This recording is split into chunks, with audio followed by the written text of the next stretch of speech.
السلام علیکم ورحمۃ اللہ وبرکاتہ۔ جس طرح نیکیاں کرنا ضروری ہے، اسی طرح نیکیوں کی حفاظت کرنا بھی نہایت ضروری ہے۔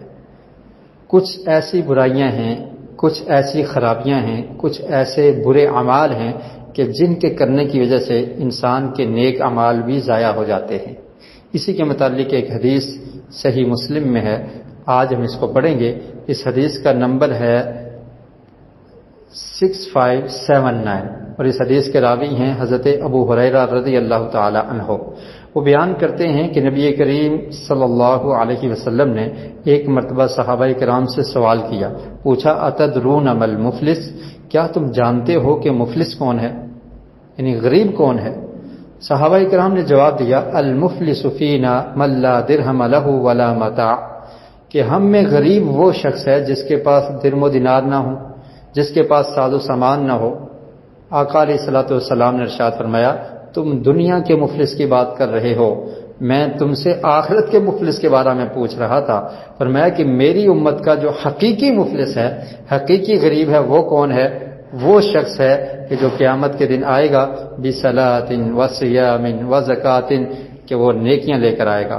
اس نے روزے بھی رکھے ہوں گے، اس نے نماز بھی پڑھی ہوگی، اس نے زکوٰۃ بھی دی ہوگی، لیکن حقوق العباد کا خیال نہیں کیا ہوگا، لوگوں کے حقوق پہ ڈاکے ڈالنے والا ہوگا۔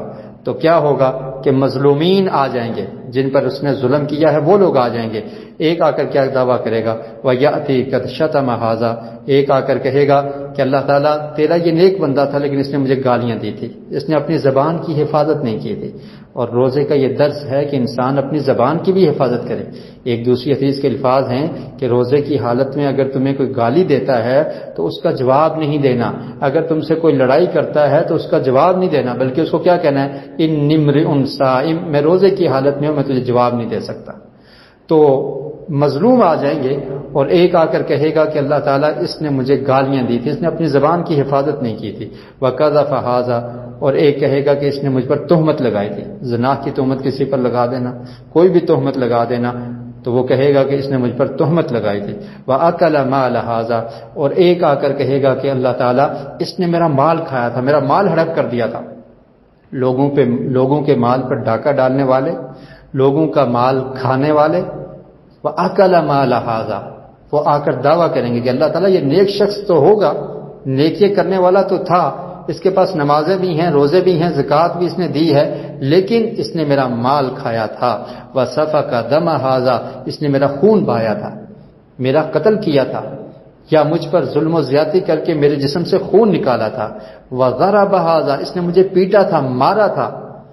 تو اللہ تعالیٰ کہیں گے فَيُؤْتَى هَٰذَا مِنْ حَسَنَاتِهِ، کہ اس شخص کی نیکیاں لے لو، کہ جو نیک کام کرنے والا شخص تھا، اس نے بڑے بڑے ظلم کیے ہیں، اس کی نیکیاں لے لو، اور جو مظلوم ہیں ان کو دے دو۔ نیکیاں دے دی جائیں گی حتیٰ کہ اس کی نیکیاں ختم ہو جائیں گی۔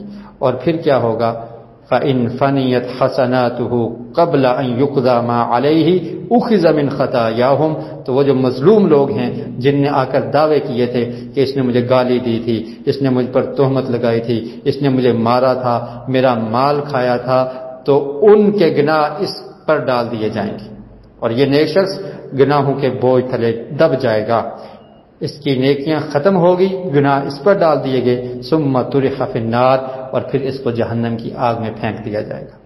تو نیکیاں کرتے ہوئے نیکیوں کی حفاظت کرنا بھی ضروری ہے کہ کہیں ہم سے کوئی ایسا ظلم سرزد نہ ہو جائے، ہماری زبان سے کسی پر ظلم نہ ہو جائے، ہم کسی کو گالی دینے والے نہ ہوں، کسی کی غیبت کرنے والے نہ ہوں، کسی پر تہمت لگانے والے نہ ہوں، کسی کا مال کھانے والے نہ ہوں، کسی پر زیادتی کرنے والے نہ ہوں۔ اگر یہ سب کچھ ہم کر رہے ہیں تو پھر یہ جو ہمارے نیک اعمال ہیں یہ ضائع ہو جائیں گے۔ اللہ رب العالمین ہمیں احادیث کو سمجھنے کی اور ان پر عمل کی توفیق نصیب فرمائے۔